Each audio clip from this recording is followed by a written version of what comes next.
ನನ್ನೆಲ್ಲ ಪ್ರೀತಿಯ ಸ್ನೇಹಿತರೆ, ನನ್ನ ನಮಸ್ಕಾರಗಳು. ಕಾಲ ಯಾವಾಗಲೂ ಮನುಷ್ಯರಿಗೆ ಹೇಳುತ್ತಲೇ ಇರುತ್ತದೆ, ಏನೇ ಬರಲಿ ಏನೇ ಆಗಲಿ ನಾನು ನನ್ನ ಕರ್ತವ್ಯವನ್ನು ಮಾಡುತ್ತಾ ಮುಂದೆ ಸಾಗುತ್ತೇನೆ, ಹಿಂದೆ ತಿರುಗಿ ನೋಡುವುದಿಲ್ಲ. ನೀನು ಮಾತ್ರ ಹಿಂದೆ ಉಳಿದಿದ್ದೀಯಾ ಎಂದು.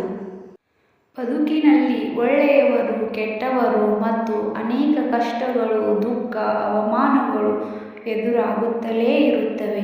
ನಾವು ಕಾಲದ ಹಾಗೆ ಹಿಂದೆ ತಿರುಗಿ ನೋಡದೆ ಮುಂದೆ ಸಾಗಬೇಕು. ಎಲ್ಲರಿಗೂ ಒಂದು ಒಳ್ಳೆಯ ಸಮಯ ಬಂದೇ ಬರುತ್ತದೆ. ನಂಬಿಕೆ ಇಟ್ಟ ಪ್ರತಿಯೊಬ್ಬರೂ ಕೂಡ ಬಿಟ್ಟು ಹೋದಾಗಲೇ ಜೀವನದ ಬೆಲೆ ಏನು ಎಂದು ತಿಳಿಯುವುದು. ನಂಬಿದ್ದರೆ ನಿನ್ನ ವಿದ್ಯೆಯನ್ನ, ದೇವರನ್ನ ಮತ್ತು ನಿನ್ನ ಕೆಲಸವನ್ನ ನಂಬಿ ಮುನ್ನಡಿ. ಗೆಲುವು ನಿನ್ನದಾಗುತ್ತದೆ. ಯಾರೇ ಆಗಲಿ ಪ್ರಾಮಾಣಿಕವಾಗಿ ಇದ್ದವರು ಮಾತ್ರ ನಮ್ಮ ಜೊತೆಯಲ್ಲಿ ಉಳಿಯುತ್ತಾರೆ. ನಾವು ಸಹಿಸಿಕೊಂಡು ಇರುವವರೆಗೂ ಮಾತ್ರ ನಮ್ಮವರು. ಒಂದು ಸಾರಿ ತಿರುಗಿ ಬಿದ್ದರೆ ಯಾರೂ ನಮ್ಮವರಾಗಿ ಉಳಿಯುವುದಿಲ್ಲ. ನೀವು ನಿಮ್ಮ ಯೋಚನೆ ಮಾಡುವ ದಾರಿಯನ್ನು ಒಮ್ಮೆ ಬದಲಾಯಿಸಿ ನೋಡಿ. ಜೀವನದಲ್ಲಿ ಗೆಲ್ಲುವ ಹಾದಿಯನ್ನು ಹುಡುಕಿ, ಹಾಗೆ ಗೆಲ್ಲುವ ಹಠವನ್ನು ಇಟ್ಟುಕೊಳ್ಳಿ. ಗೆದ್ದೇ ಗೆಲ್ಲುತ್ತೀರಾ. ಜೀವನದಲ್ಲಿ ಸೋತಾಗ ಸಿಗುವ ಪ್ರೀತಿ, ಸ್ನೇಹ ಶುದ್ಧವಾಗಿರುತ್ತದೆ. ಗೆದ್ದಾಗ ಸಿಗುವ ಪ್ರೀತಿ, ಸನ್ಮಾನ, ಸ್ವಾರ್ಥ ಎಲ್ಲವೂ ಮೋಹಕ್ಕೆ ಒಳಪಟ್ಟಿರುತ್ತದೆ. ನೀವು ಎಲ್ಲರನ್ನೂ ಪ್ರೀತಿಸಿ, ಆದರೆ ಯಾರನ್ನೂ ನಂಬಬೇಡಿ. ನಿನ್ನನ್ನು ತಿರಸ್ಕಾರ ಭಾವದಿಂದ ನೋಡುವವರಿಗೆ ಏನೂ ಹೇಳದೆ ದೂರವಿದ್ದು ಬಿಡಿ. ಎಲ್ಲವನ್ನು ಕಾಲಕ್ಕೆ ಬಿಟ್ಟು ಬಿಡಿ. ಒಂದು ದಿನ ಆ ಕಾಲವೇ ನಿಮ್ಮ ಗೆಲುವಾಗಿ ನಿಂತು ತೋರಿಸುತ್ತದೆ.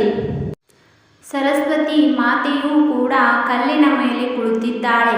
ಏಕೆಂದರೆ ಕಲ್ಲನ್ನು ಕೆತ್ತಿದಾಗ ಮಾತ್ರ ಶಿಲೆಯಾಗಿ ರೂಪುಗೊಳ್ಳುತ್ತದೆ ಮತ್ತು ಪೂಜಿಸಲ್ಪಡುತ್ತದೆ. ಕಲ್ಲಿಗೆ ಬೀಳುವ ಹುಳಿಪೆಟ್ಟಿನಿಂದ ಕಲ್ಲು ಸುಂದರವಾದ ಮೂರ್ತಿಯಾಯಿತು, ಪೂಜಿಸಲ್ಪಟ್ಟಿತು.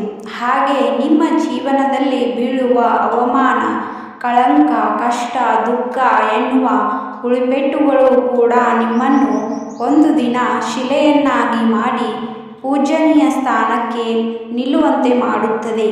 ತಾಳ್ಮೆಯಿಂದ ಇರಬೇಕಷ್ಟೇ. ಸತ್ಯವಾದ ದಾರಿ, ಶುದ್ಧವಾದ ಮನಸ್ಸಿದ್ದರೆ ಪ್ರತಿಕ್ಷಣ ಕೂಡ ಸಂತೋಷದಿಂದಿರುತ್ತೀರಿ.